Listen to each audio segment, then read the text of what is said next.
ባለፉት ጊዜያት ጸጋ ያለውን አጠቃላይ ትርጓሜ ተመልክተን ነበር። ጸጋ በብሉይ ኪዳን የነበረውን ገለጻ፣ ጸጋ ደግሞ በአዲስ ኪዳን እንዴት እንደተገለጸ፣ እንዲሁም ደግሞ ጸጋና የሰው ልጅ ባላቸው ግንኙነት የሰው ልጅ ማን ነው፣ በእግዚአብሔር አርአያና አምሳል መፈጠር ማለት ምን ማለት ነው፣ ኃጢአት ይሄንን በእግዚአብሔር አርአያና አምሳል የተፈጠርንበትን ቁም ነገር እንዴት አድርጎ ቢጎዳው ነው ጌታችን ኢየሱስ ክርስቶስ እንዲህ ባለ ሞት፣ እንዲህ ባለ ሕማም፣ እንዲህ ባለ ስቃይ እንዲያድነን ያስፈልገው የሚል ይዘት ያላቸው ትምህርቶችን አይተን ነበረ። ዛሬ ደግሞ በአዲስ ኪዳን የምናደርገውን የጸጋ ጥናታችንን ቀጥለን ሐዋርያው ቅዱስ ጳውሎስ ስለ ጸጋ፣ ስለ ጽድቅና ስለ በጎ ስራ ምን ያስተምራል የሚለውን እንመለከታለን ማለት ነው። ሐዋርያው ቅዱስ ጳውሎስ በገላትያ መልእክቱ ምዕራፍ 2 ቁጥር 20 ላይ እኔም አሁን ሕያው ሆኜ አልኖርም፣ ነገር ግን ክርስቶስ በእኔ ሕያው ሆኖ ይኖራል ይላል። እንዲሁም ደግሞ ወደ ሮም ሰዎች በላከው መልእክቱ ምዕራፍ 3 ቁጥር 23 ላይ ሁሉ ኃጢአት ሰርተዋል፣ ሁሉም የእግዚአብሔር ክብር ጎድሏቸዋል፣ ነገር ግን በኢየሱስ ክርስቶስ በሆነው ቤዛነት በኩል እንዲያው በጸጋው ይጸድቃሉ እያለ ያስተምራል። በኋላም የራሱን የጸጋ ልምምድ ከግንዛቤ ውስጥ በማስገባት በሁለተኛ ቆሮንቶስ ምዕራፍ 12 ቁጥር 9 ላይ ጸጋዬ ይበቃሃል፣ ኃይሌ በድካምህ ይገለጣልና እያለ ይናገራል። ስለዚህ ሐዋርያው ቅዱስ ጳውሎስ ስለ ጸጋ፣ ስለ ጽድቅ፣ ስለ መዳን፣ ስለ መልካም ስራ የሚያስተምረው ትምህርት ወይም ደግሞ እሱ ያለው ግንዛቤ በሱ አውድ ውስጥ ሆነን ስንመለከተው ምን አንድምታ አለው የሚለውን ዛሬ በተቻለ መጠን እሱ ላይ ትኩረት አድርገን ለማየት እንሞክራለን።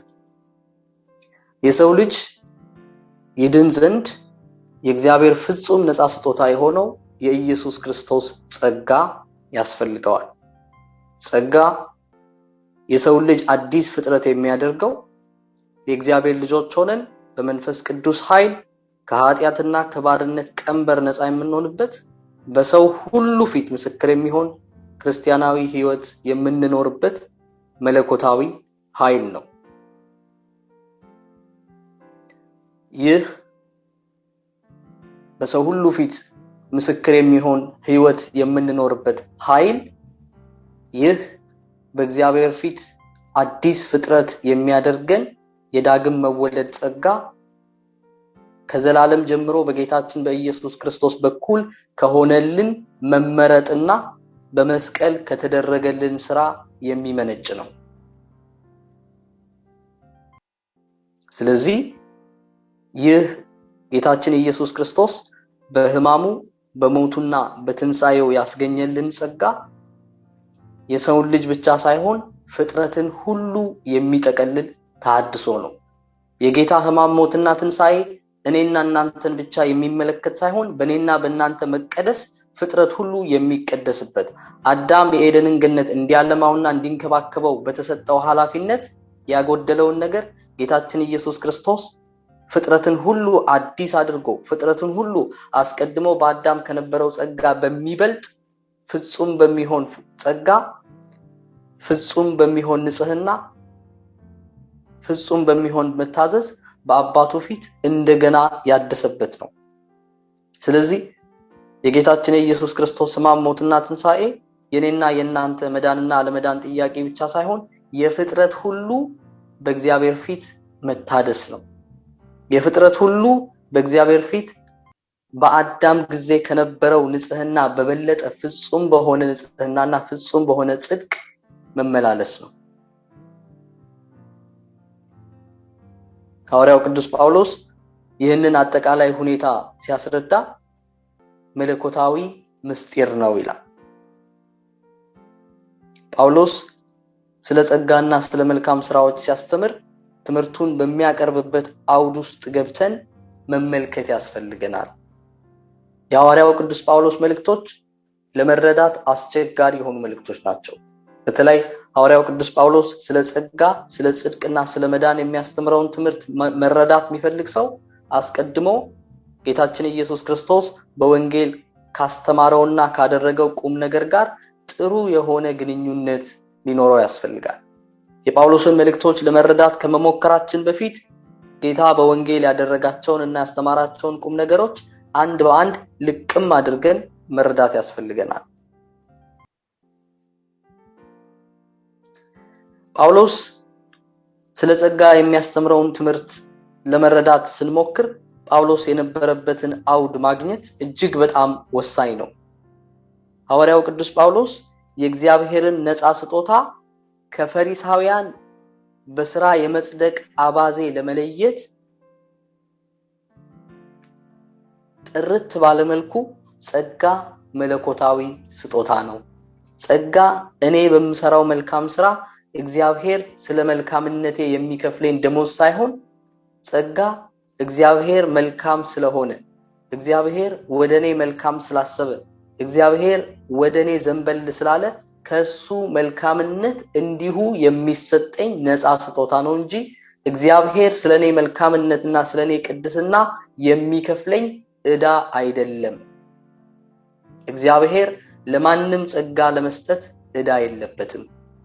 ስለዚህ ፈሪሳውያን በስራቸው የመጽደቅ አባዜ ስለነበራቸው በስራቸው እግዚአብሔርን ጸጋ ይሰጣቸው ዘንድ የሚያስገድዱበት አይነት መንፈሳዊ ልምምድ መንፈሳዊ ግንዛቤ ስለነበራቸው ይሄንን አይነቱን የተጣመመ መንፈሳዊ ግንዛቤ ከክርስቲያናዊ የጸጋ ግንዛቤ ለመለየት ሲል ሐዋርያው ቅዱስ ጳውሎስ በጸጋና በስራ መካከል ጥርት ያለ ድንበር ያሰምራል። ስለዚህ ጳውሎስ የእግዚአብሔርን ነፃ ስጦታ ከፈሪሳውያን በስራ የመጽደቅ አባዜ ለመለየት ለማጥራት ያደረገውን ጥረት ከግምት ውስጥ ማስገባት ያስፈልጋል። የሰው ልጅ በስራው እግዚአብሔርን ለማስደሰትና እግዚአብሔር በስራችን ልክ መዳንን ሰፍሮ እንዲሰጠን የሚፈልግ አይነት ግንዛቤ በመሰረቱ በኃጢአት ከቆሰለው ሰብአዊ ማንነታችን የሚነሳ ራስን ለማዳን የሚደረግ ጥረት ነው። ለራስ መድኃኒዓለም የመሆን አባዜ ነው። በጳውሎስ ግንዛቤ የሰው ልጅ በኃጢአት ከመቁሰሉ የተነሳ መልካም ነው ብሎ የሚያስበው ነገር ሳይቀር በውስጡ የኃጢአት ዝንባሌ ያለው እሱ ራሱ ሐዋርያው ቅዱስ ጳውሎስ ራሱ ከጌታ ጋር በነበረው ቀጥተኛ ግንኙነት ህይወቱ የተለወጠው እሱ እንኳን የራሱን ህይወት እየጠቀሰ ሲናገር ወደ ሮሜ መልእክት በላከው መልእክቱ ምዕራፍ 7 ቁጥር 24 ላይ እኔ ምንኛ ጎስቋላ ሰው ነኝ፣ ለዚህ ለሞት ከተሰጠ ሰውነት ማን ያድነኛል እያለ ኃጢአት እንዴት ያስጨንቀው እንደነበረ የሚፈልገውን ትቶ የማይፈልገውን እንዴት ያደርግ እንደነበረ ይናገራል። ስለዚህ ሰው ከእግዚአብሔር ጸጋ ውጪ በራሱ አቅምና ችሎታ ብቻ በእግዚአብሔር ፊት ደስ የሚያሰኝ የተቀደሰ ሆኖ ሊቀርብ አይችልም። በእግዚአብሔር ፊት ደስ የሚያሰኝ የተቀደሰ ሆኖ የሚቀርብበት ጽድቁ ጌታችን ኢየሱስ ክርስቶስ ራሱ ነው። እሱ በሕማሙ በሞቱና በትንሳኤው በመስቀል ላይ ባደረገልን ቤዛነት በኩል ካልሆነ በስተቀር ሰው በራሱ ጥረት ሰው በገዛ ማንነቱ ሰው በላቡ በእግዚአብሔር ፊት የተቀደሰ ደስ የሚያሰኝ መስዋዕት ሆኖ ሊገባና ሊወጣ አይችልም እያለ ሐዋርያው ቅዱስ ጳውሎስ ያስተምራል። ስለዚህ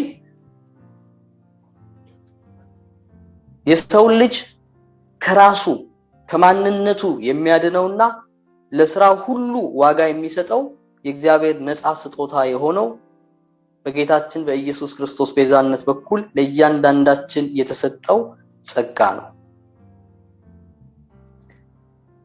በጳውሎስ ግንዛቤ መለኮታዊ ጸጋ ከመልካም ስራ ጋር በተቃርኖ የሚቆመው ሰው ከእግዚአብሔር የተሰጠውን ነፃ ስጦታ በራሱ ላብ በራሱ ጉልበት በራሱ ችሎታ ለመተካት ሲሞክርና በስራው ለመጽደቅ ከእግዚአብሔር ነፃ ስጦታ ይልቅ በራሱ ተግባር ሲመካ ነው። ይህ መሰረታዊ የፈሪሳውያን ግንዛቤ ነው። ጌታችን ኢየሱስ ክርስቶስ ራሱ እንዲህ ያለውን ግንዛቤ በወንጌል አብራርቶ ያስተምራል። በሉቃስ ወንጌል ምዕራፍ 18 ከቁጥር 11 እስከ 12 ስንመለከት አንድ ፈሪሳዊና አንድ ቀራጭ ወደ ቤተ መቅደስ ለጸሎት እንደመጡ ፈሪሳዊው ሲጸልይ ፈሪሳዊው ቆሞ በልቡ ይህንን ሲጸልይ እግዚአብሔር ሆይ እንደሌላ ሰው ሁሉ ቀማኞችና አመፀኞች አመንዝሮች ወይም እንደዚህ ቀራጭ ስላልሆንኩኝ አመሰግናለሁ። ምክንያቱም እኔ በሳምንት 2 ጊዜ እጾማለሁ ከማገኘውም ሁሉ አስራትን አወጣለሁ እያለ ይናገራል። ይሄ ፈሪሳዊ ስለ ጽድቅ ስለ መዳን ያለው ግንዛቤ በጾሙ ሕግን በመጠበቁ የሚጸድቅ ወይም ደግሞ እግዚአብሔር ለዚህ ፈሪሳዊው ሕግን በመጠበቁ ምክንያት ጸጋ ሊሰጠው ግድ እንዳለው የሚያስብ ነው። እግዚአብሔር ከእግዚአብሔርነቱ ከአባትነቱ ከመልካምነቱ ሳይሆን ጸጋ የሚሰጠው በፈሪሳዊው ግንዛቤ ፈሪሳዊው እንደሌሎች ሰዎች ባለመሆኑ አመንዝራ ባለመሆኑ ቀራጭ ባለመሆኑ አመፀኛ ባለመሆኑ ቀማኛ ባለመሆኑ በሳምንት 2 ቀን በመጾሙ እግዚአብሔር ለሱ ጸጋ ይሰጠው ዘንድ ግድ እንዳለበት የሚያስብ ግንዛቤ ነው።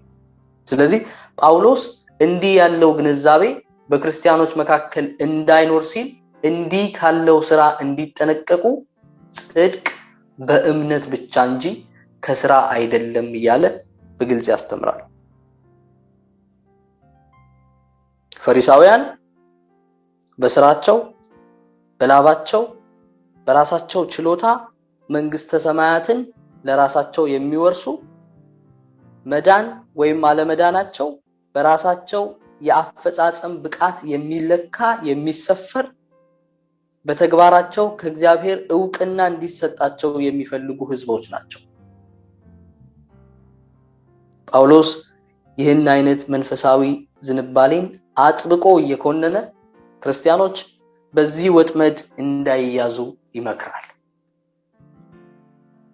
መዳን በጌታችን በኢየሱስ ክርስቶስ ቤዛነት በኩል ከሚገኝ ጸጋ የሚነሳ እንጂ በሰው ልጅ ድካም የሚረጋገጥ የስኬት ደረጃ አይደለም። መዳን በኔ የአፈጻጸም ብቃት የሚሰጠኝ ሜዳሊያ አይደለም። መዳን ከጸጋ ነው። በፈሪሳውያን ዘንድ በሮማውያንም ዘንድ በዛ ዘመን በነበሩ በሌሎቹ በክርስቲያኖች መካከል በሚገኙ ማህበረሰቦችም ዘንድ ቢሆን እንዲህ አይነት ዝንባሌ ነበረ። ስለዚህ ጳውሎስ የሚኮንነው ስራ ሕግን በመፈጸም በሕግ በኩል ለመዳን የሚደረግ የሰብአዊ ችሎታና የሰብአዊ አፈጻጸም አመለካከት ነው። ሐዋርያው ቅዱስ ጳውሎስ ከሕግ ይልቅ ከክርስቶስ ኢየሱስ ሕማም ሞትና ትንሣኤ ጋር ባለን ግንኙነት ላይ እንድናተኩር በግልጽ ያስተምራል፣ ይጋብዘናል።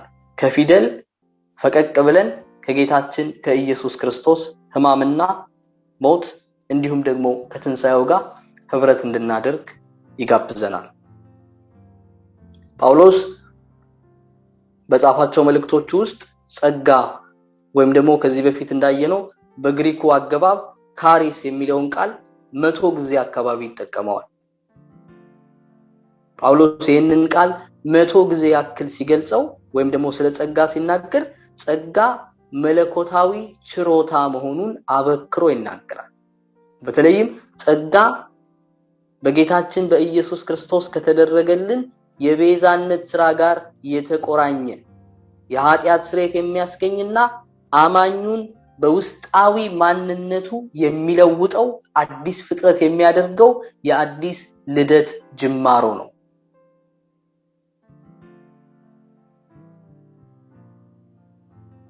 አማኙ ከውስጡ ሳይለወጥ በሕግ መጽሐፍ የተጻፉትን ነገሮች ብቻ እየጠበቀ በነዛ ለመስጠቅ በነዛ ለመዳን የሚያደርገው ጥረት ፉርሽ የወጣ ክርስትና መሆኑን ሐዋርያው ቅዱስ ጳውሎስ ሲያስተምር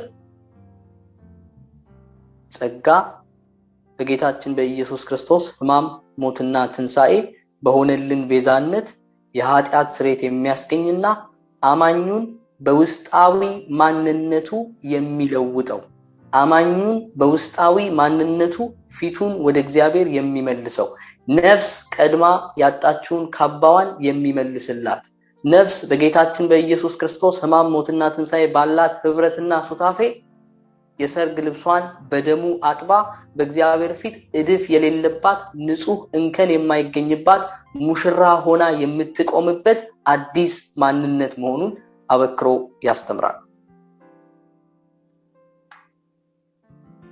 ስለዚህ ሐዋርያው ቅዱስ ጳውሎስ በጌታችን በኢየሱስ ክርስቶስ የተሰራልን መዳን የሚያስገኘው ጸጋ የአማኙን ህይወት በመሰረታዊ ደረጃ የሚያድስ ነው።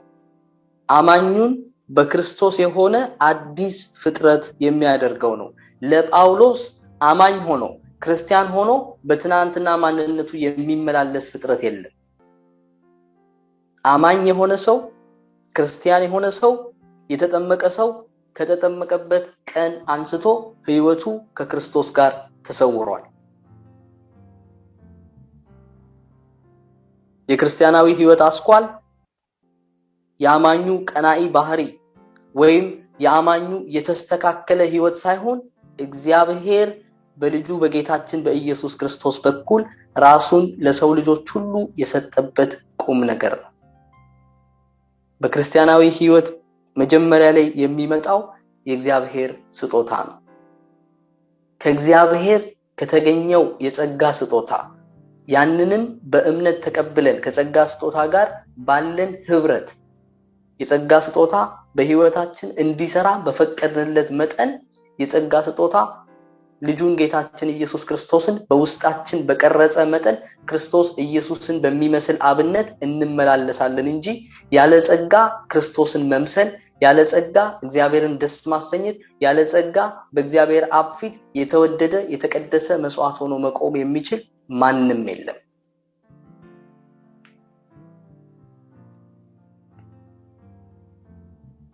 ስለዚህ አማኙ እግዚአብሔርን በልጁ በጌታችን በኢየሱስ ክርስቶስ በኩል በመቀበሉ በዚህ ጸጋ በመልካም ህይወት ይመላለሳል እንጂ አማኙ በራሱ ላብ እሱ ባለው መንፈሳዊ ልምምድ የእግዚአብሔርን ትኩረት ለመሳብ አይሞክርም።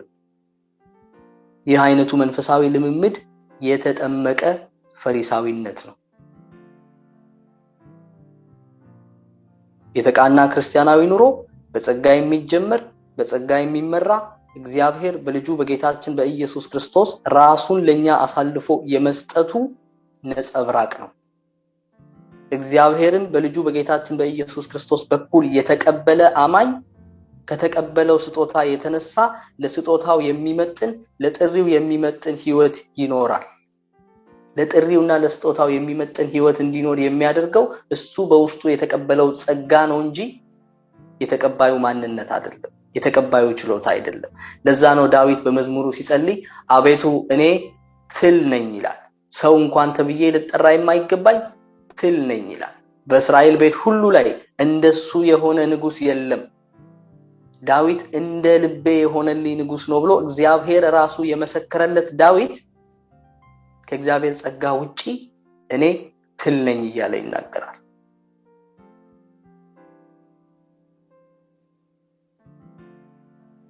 ስለዚህ የሰው ልጅ ኃጢአተኛ በመሆኑ ጽድቁ በክርስቶስ በኩል እንጂ በገዛ ራሱ እጅ አይደለም።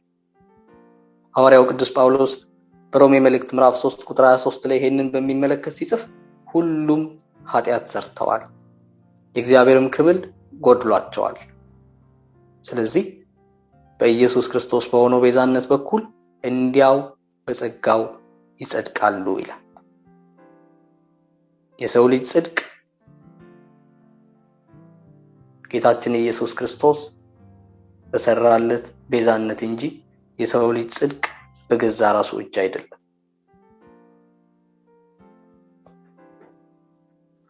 ጽድቅ ከሰው ሳይሆን የጽድቅ ባለቤት እግዚአብሔር ነው።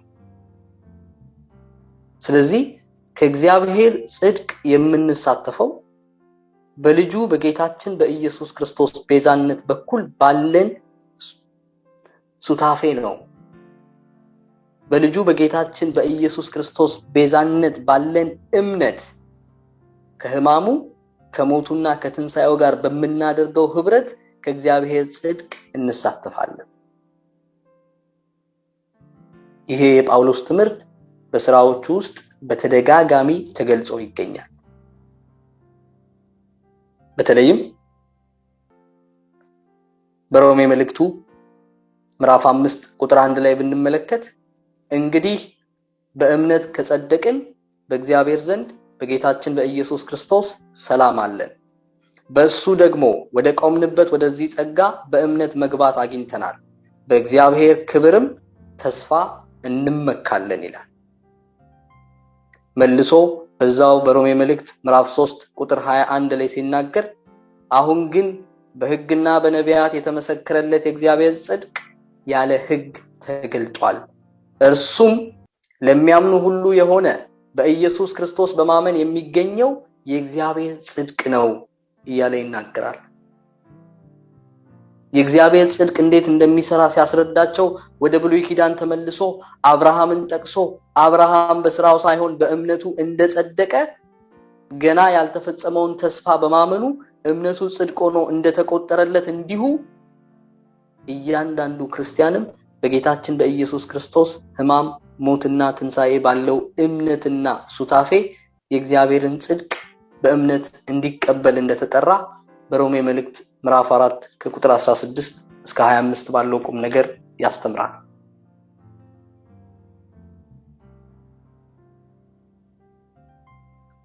ስለዚህ መዳን በክርስቶስ ኢየሱስ በሆነው ጸጋ የሚፈጸመው ከዘላለም አንስቶ በክርስቶስ ስለ ክርስቶስና ለክርስቶስ ስለተፈጠረን ነው። እሱ የእግዚአብሔር አብ የምህረት ፊት ነው። የተፈጠርንበት መልክና አርአያ ጌታችን ኢየሱስ ክርስቶስ ራሱ ነው።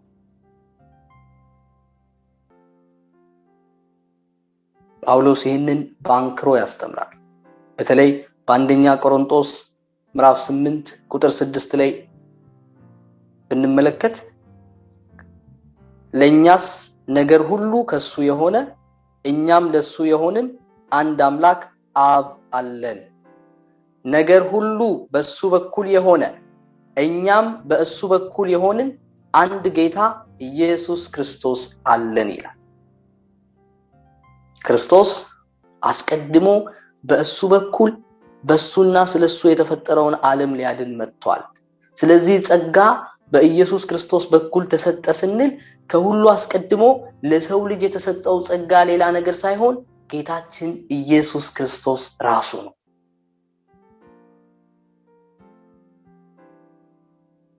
ስለዚህ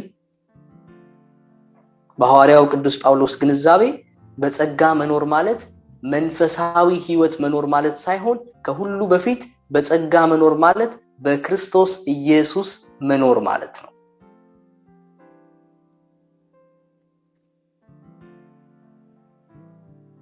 ጳውሎስ ወደ ገላትያ ሰዎች በጻፈው መልእክቱ የሚያስተምረው ዋነኛ ቁም ነገር ይሄ ነው። በገላትያ ምዕራፍ 2 ከቁጥር 19 እስከ 21 ብንመለከት እኔ ለእግዚአብሔር ሕያው ሆኜ እኖር ዘንድ በሕግ በኩል ለሕግ ሞቼ ነበርና ከክርስቶስ ጋር ተሰቅያለሁ። እኔም አሁን ሕያው ሆኜ አልኖርም፣ ክርስቶስ ግን በእኔ ይኖራል። አሁንም በሥጋ የምኖርበት ኑሮ በወደደኝና ስለኔ ራሱን በሰጠው በእግዚአብሔር ልጅ ላይ ባለ እምነት የምኖረው ነው ይላል። ስለዚህ ክርስቶስ በጳውሎስ ውስጥ ብቻ ሳይሆን ልባችንን ባሰፋንለት መጠን በእያንዳንዳችን ውስጥ ሕያው ሆኖ ለመኖር ይፈልጋል።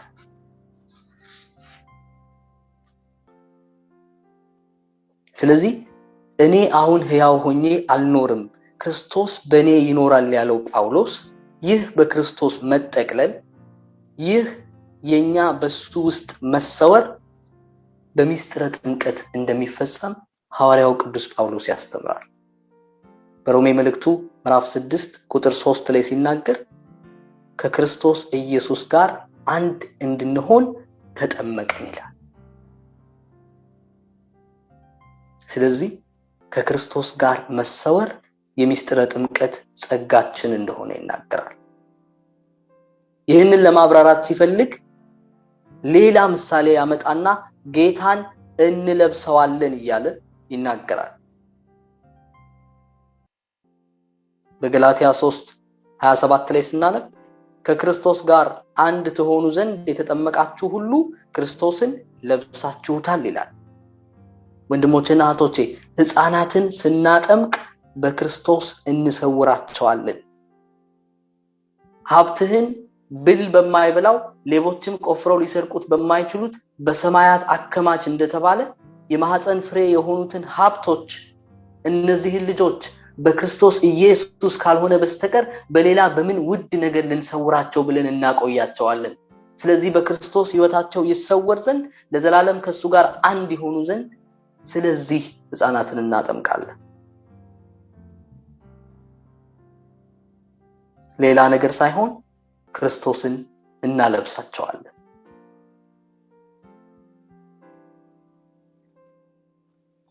ይህ ልብስ ይህ ክርስቶስ በጳውሎስ ትምህርት በግልጽ እንደሚታየው አዲስ ሕይወት ነው። ይህ ማለት ክርስቲያኖች የጌታቸውን አብነት ተከትለው በአዲስ የኑሮ ዘይቤ ይኖራሉ ማለት አይደለም። ነገር ግን የኑሮ ዘይቤ ለውጥ ሳይሆን የሕይወት ለውጥ ማለት ነው። የኑሮ ዘይቤ ለውጥ ሳይሆን የሕይወት ለውጥ። ይሄም የሕይወት ለውጥ እኔ አሁን ሕያው ሆኜ አልኖርም ክርስቶስ ግን በእኔ ሕያው ይሆናል የሚል ነው። ክርስቶስ በእያንዳንዱ አማኝ ውስጥ ሕያው ነው። ስለዚህ አማኝ በክርስቶስ ይሰወራል እንጂ ክርስቶስ በአማኝ ሕይወት ውስጥ አይሰወርም። ኃጢአተኞች ነን፣ እንወድቃለን። ነገር ግን ጌታ እንዲህ ይላል፣ ጸጋዬ ይበቃሃል፣ ኃይሌ በድካምህ ይፈጸማል። ስለዚህ በእነዚህ ቃላት ተጽናንተን እሱ የሚለውን ተማምነን ስለ ክርስቶስ በድካም በመንገላታት በችግርም በስደትም በጭንቀትም ደስ ይለናል። ለምን? ምክንያቱ ስንደክም ያን ጊዜ ኃይለኛ ነን። ምክንያቱም ኃጢአት በበዛበት ጸጋ ከመጠን ይልቅ ስለበዛ። እግዚአብሔር ይስጥልኝ።